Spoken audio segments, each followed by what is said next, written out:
Hello guys, আজকে আমি অনেক খুশি আছি।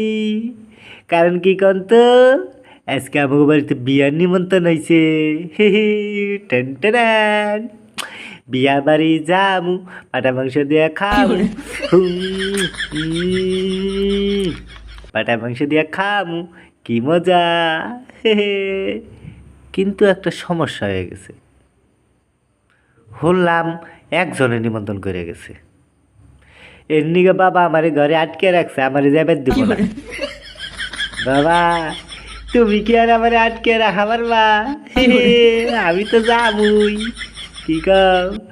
হাফ প্যান্ট পরুম একটা, আর গামছার মধ্যে নতুন জামা কাপড় বাইন্দা কমু আমার আগা ধরছে, আগবার গেলাম। আর ওই হলো পে পাইখানার বিছানে যাইয়া ওই নতুন জামা কাপড়টি পরে আমি বিয়া বাড়ি যাম কা। আমারে গিয়ে আর আটকে রাখা আমারে। হে পাটার মাংস উইলা কথা। আহ টেস্ট।